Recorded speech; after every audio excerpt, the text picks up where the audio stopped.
Hello दोस्तों, आप लोगों का स्वागत है आपका यूट्यूब चैनल एबी मंग लर्न एनीथिंग में। और इस वीडियो में हम जानेंगे 5 शॉर्टकट कीज़ के बारे में, जो कि एक पार्ट है शॉर्टकट सीरीज़ का, जिसमें कि मैंने पहले 1 से लेकर 75 तक की शॉर्टकट्स के बारे में मैंने पहले बताया हुआ है। आप मेरे यूट्यूब चैनल पर जाकर देख सकते हैं। इस पर हम सबसे पहले जानेंगे कि कंट्रोल पेज डाउन का क्या इस्तेमाल किया जाता है। तो ये वर्कबुक है। वर्कबुक के अंदर बहुत सारी शीट्स होती हैं, जैसे कि नीचे देख रहे होगे ये टैब हैं, जो इनको बोलते हैं शीट्स के टैब या टैब भी बोल सकते हैं। तो मैं शीट 1 पे हूँ। अगर मैं शीट 1 पे हूँ तो शीट 2 पे जाने के लिए मैं इस पर शीट 2 पे क्लिक करता हूँ। लेकिन अगर मैं शॉर्टकट कीज़ का इस्तेमाल करना चाहता हूँ तो मैं कंट्रोल डाउन का इस्तेमाल यूज करूँगा। उसी तरह से अभी आप देखोगे कि मैं शीट 2 पे हूँ। अगर मैं शीट 3 पे जाना चाहता हूँ तो कंट्रोल डाउन का इस्तेमाल करूँगा। तो इसका मतलब ये हुआ कि अगर मैं नेक्स्ट शीट पे जाना चाहता हूँ तो कंट्रोल डाउन का इस्तेमाल करूँगा। अगर मुझे प्रीवियस वाली शीट पे जाना है तो कंट्रोल पेज अप का इस्तेमाल करूँगा, जो कि मैं पहली वाली अपनी प्रीवियस वीडियो में मैंने बताया हुआ है। तो इस वीडियो में बता रहा हूँ कंट्रोल पेज डाउन का, यानी कि आपको नेक्स्ट वाली सीट पे जाने के लिए कंट्रोल पेज डाउन का इस्तेमाल किया जाता है। तो move the previous seat in a workbook. मैं इसको थोड़ा सा एडिट कर देता हूँ। ये प्रीवियस नहीं है बल्कि ये नेक्स्ट सीट है। तो move to the next sheet in a workbook. अब हम आगे बढ़ते हैं। दूसरे नंबर पे है कंट्रोल एरो कीज।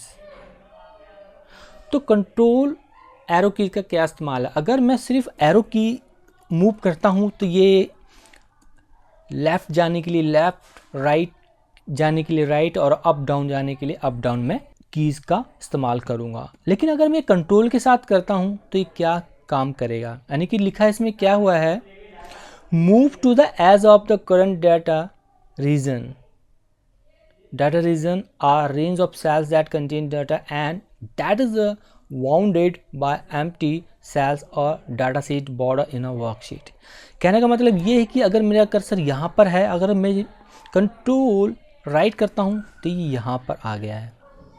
अगर मैं यहाँ पर हूँ कंट्रोल अप करता हूँ तो ये क्या करेगा, जो भी रीजन है उस रीजन के एज पे मूव होगा। रीजन होता क्या है मैं आपको बताता हूँ। तो जैसा आप यहाँ पे देख रहे हो तो ये दो रीजन है, एक रीजन ये हुआ, एक रीजन ये हुआ, यानी कि इसके बीच में कहीं पे भी कोई स्पेस नहीं है, कोई भी सेल ब्लैंक नहीं है, तो इसको हम एक रीजन मानेंगे। ये this is the first region, that is the second region. तो इस रीजन के एंड में यानी कि एज पे जाता है। अगर मैं कंट्रोल राइट एरो की प्रेस करता हूँ तो इस राइट के एज पे जाएगा, डाउन करूँगा तो डाउन वाले एज पे, लेफ्ट राइट पे करूँगा तो राइट पे जाएगा, कंट्रोल अप करूँगा तो ये अप वाले एज पर चला जाएगा। उसी तरह से अब मैं यहाँ पे भी करूँगा तो इसी तरह से ये मूव होगा। तो जहाँ पे भी इसको ब्लैंक सेल मिलता है उससे पहले ये कर्सर जंप करके वहाँ पर रुक जाता है। तो ये इस लॉजिक पे काम करता है दोस्तों। अब हम बढ़ते हैं तीसरे शॉर्टकट कीज पर, जो कि है कंट्रोल स्टार या फिर एस्ट्रिक भी इसको हम कह सकते हैं। Select the current region. अभी हमने करंट रीजन के बारे में बात किया था ना, तो this is a region, this is a region. अगर मेरा कर्सर यहाँ पर है, अगर मैं यहाँ पर कंट्रोल एस्ट्रिक प्रेस करता हूँ तो मेरा रीजन सेलेक्ट हो गया। मैं यहाँ पर है, अगर मैं कंट्रोल एस्ट्रिक प्रेस करता हूँ तो ये रीजन मुझे सेलेक्ट करके दे देगा। उसी तरह से अगर मान लो यहाँ ब्लैंक सेल है, अगर यहाँ पे अगर मैं कंट्रोल एस्ट्रिक प्रेस करता हूँ तो क्या होना चाहिए? इसके हिसाब से ये रीजन इसका क्या है, कंट्रोल एस्ट्रिक दबाने पर ये क्या कर रहा है, कमाल हो गया, कुछ भी सेलेक्ट नहीं हो रहा है क्योंकि इसके पास कोई रीजन है ही नहीं। यहाँ पे करूँगा तो ये पूरी जितने भी साथ में चिपके हुए वर्ड्स हैं ये रीजन हो गया। इसके लिए रीजन का मतलब कोई भी सेल, यानी कोई टेबल है, टेबल के अंदर कोई भी सेल ब्लैंक नहीं होना चाहिए। तो दिस इज अ रीजन। तो किसी भी रीजन को सिलेक्ट करने के लिए, डाटा रीजन को सिलेक्ट करने के लिए कंट्रोल एस्ट्रिक का इस्तेमाल किया जाता है। Select the current region. Current region यानी जहाँ पे भी आपका कर्सर होगा, this is the current region, है ना। तो ये करंट रीजन है, जहाँ पे भी जिस रीजन पे आपका कर्सर है तो वो करंट रीजन हुआ। कंट्रोल एस्ट्रिक सेलेक्ट हो गया। आगे बढ़ते हैं 4 नंबर शॉर्टकट कीज़ के ऊपर, जो कि कंट्रोल प्लस साइन है। दोस्तों इसमें एक इंटरेस्टिंग बात बताना चाहूँगा। अगर आप ज़्यादातर नाउ डेज क्या हो रहा है कि ज़्यादातर लोग लैपटॉप ही यूज कर रहे हैं और डेस्कटॉप का जो यूज करते हैं उसका जो कीबोर्ड होता है उसमें कुछ फंक्शनलिटी या कुछ शॉर्टकट कीज़ का थोड़ा सा डिफरेंट होता है।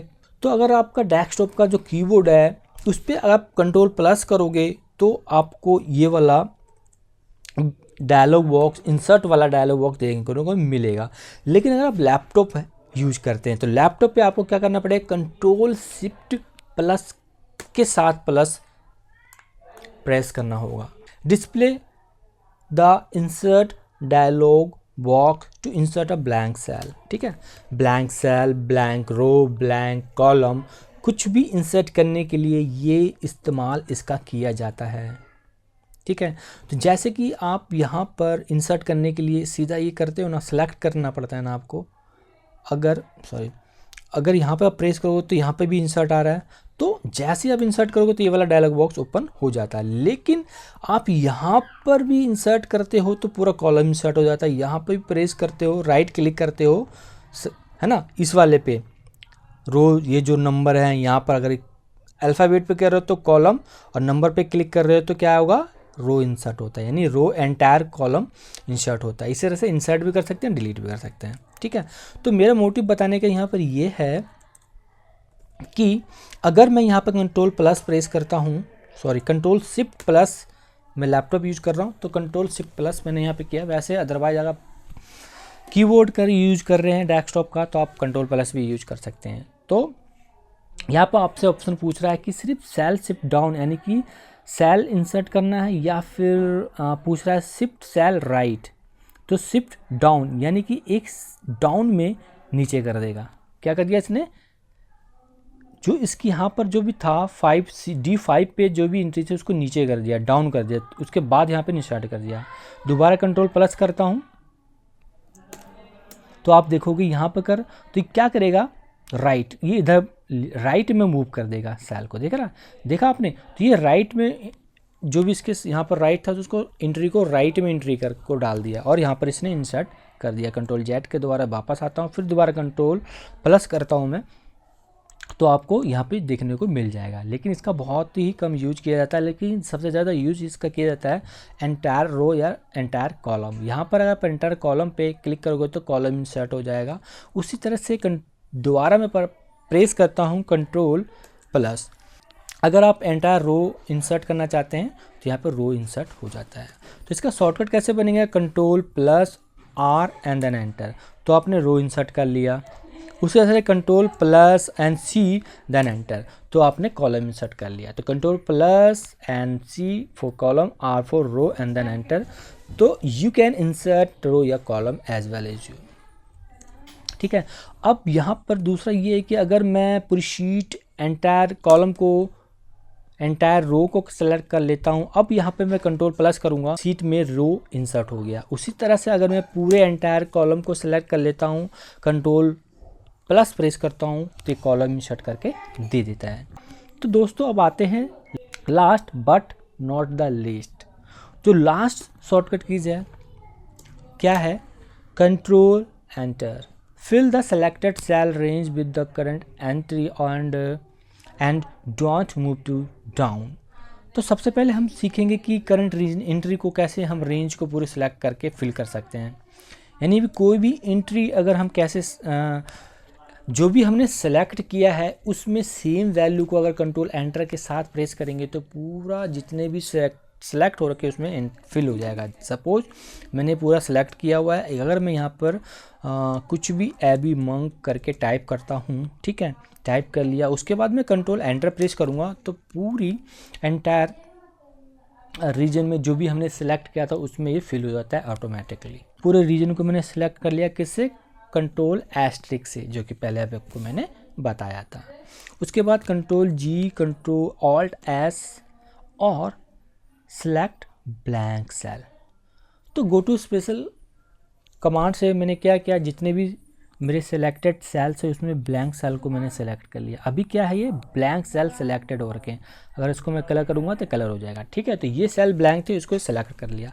अगर मैं यहाँ पर कुछ भी ब्लैंक एंट्री करता हूँ, 12 एंट्री करता हूँ और कंट्रोल एंटर प्रेस करता हूँ तो जितने भी मेरे ब्लैंक सेल थे उसमें क्या हुआ, उसने फिल कर दिया। कैसे, तो ब्लैंक सेल को सिलेक्ट करने के लिए पहले आप रीजन को सिलेक्ट कर लीजिए। कैसे करोगे आप, कंट्रोल एस्ट्रिक के थ्रू भी, या फिर आप इस तरह से भी सिलेक्ट कर सकते हो, जैसा भी आपको आसानी लगती है।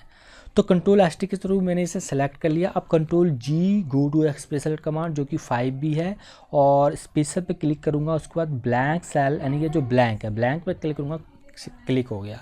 उसके बाद मैं यहाँ पर कुछ भी टाइप करना चाहता हूँ 20 and then enter, control enter आपको प्रेस करना है। ध्यान रखिएगा कंट्रोल एंटर प्रेस करना है, जो कि हम इस शॉर्टकट कीज के बारे में हम पता करें, जो कि पहला वाला जो लिखा हुआ है इसी के बारे में लिखा हुआ है कि fill the selected cell range with the current entry. ठीक है ना, तो ये आपको समझ में आ गया कि कंट्रोल एंटर का क्या इस्तेमाल है। दूसरा इसका इस्तेमाल इसलिए किया जाता है जैसे कि मैं यहाँ पर कुछ भी टाइप करता हूँ और मैं यहाँ पर एंटर अगर जैसे प्रेस करूँगा तो जो मेरा कर्सर है ना वो नीचे आ गया है, डाउन कहाँ चला गया, यहाँ पे लिखा ना डोंट मूव टू डाउन।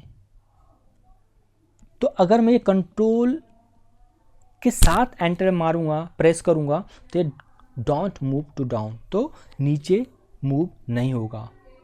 कैसे, जैसे मैंने यहाँ पर कुछ टाइप किया, अब मैं कंट्रोल एंटर प्रेस कर रहा हूँ तो देखा तो ये यहीं पर रह गया, मेरा कर्सर नीचे मूव नहीं। अगर इसको मैं कंट्रोल सिर्फ एंटर प्रेस करूँगा तो नीचे मूव हो गया मेरा कर्सर। अगर मैं कंट्रोल एंटर के साथ प्रेस करता हूँ, कुछ भी अगर मैं फार्मूला लगाता हूँ मान लो,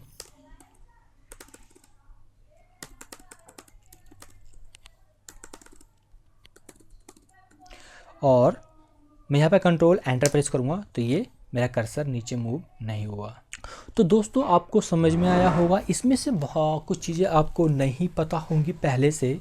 तो ऐसे ही और भी तरह तरह के और नए शॉर्टकट कीज़ के बारे में जानने के लिए मेरे जो YouTube का चैनल है उसे सब्सक्राइब कर लीजिए और इस वीडियो को ज़्यादा से ज़्यादा शेयर और लाइक कीजिए। मैं ऐसी और वीडियो आगे बनाने वाला हूँ। तो दोस्तों मिलते हैं नेक्स्ट वीडियो में, तब तक के लिए बाय बाय।